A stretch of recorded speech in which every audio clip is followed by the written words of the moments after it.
aksidente nga pagbunggo sang auto sa truck sa Takasharo sang Lunes, nakuhaan sang CCTV. Napatay sa aksidente, nagdangat na sa 3. Ini ang gintutukan ni Kim Salinas.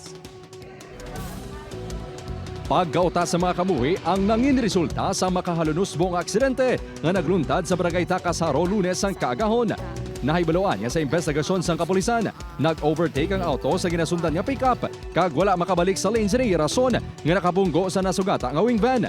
Ini ang nakumpirmar sa kuha sang news team sa CCTV camera sang establishmento malapit sa ginluntaran sang aksidente. Sa isa ka anggulo nga kuha sang CCTV, makita ang pag-overtake sang auto sa pula nga sasakyan antes nagbunggo sa nasugata nga truck. Makita naman sa isa ka video ang pagbunggo anay sang auto kag truck. Sa ulihing nga video, makita na ang pagliko sang truck sa nawala nga porsyon sang dalan matapos ang pagbunggo anay.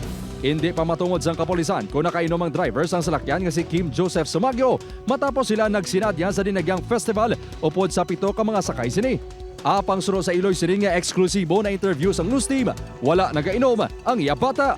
Wala sa nakainom. Kaya balaan natin nga naga-drive. Wala sa nakainom. Kaya bal nila, kanami kadlaga nila. Mo kami nakabugtaw pa nga nakakita. Gaya mismo. Ang bala sa mga upod niya. Oo. Sa investigasyon sang kapulisan, may student permit si Sumagyo kag may upod man ini nga lisensyado nga driver. Sa RA 4136 sir, allowed ang isa ka holder sang student permit mag-drive kung may upod sa nga duly license. Sa karon, naglabot na sa 3 ang napatay sa aksidente matapos ginbawian sang kabuhi. Kay nasangaga sa ICU sang isa ka ospital, si Von Cedric Mabugat. Isa ka katapo sang Philippine Army kag nobyo sang unang napatay nga si Rizalin Anakan. Ini ang ginkumpirmar sang pamilya Mabugat nga nagpaiway na maghatag sang pahayag sa news team.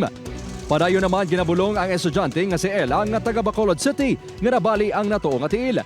4 na ang nakagwa sa ospital. Magasapol ang mga pamilya sa mga sakay sa auto kag posible hindi na magpasakas ang kaso batok sa driver sang wing van kabaylo sang areglo. Upod kay Hans Desierto, Kim Salinas, Western Visayas.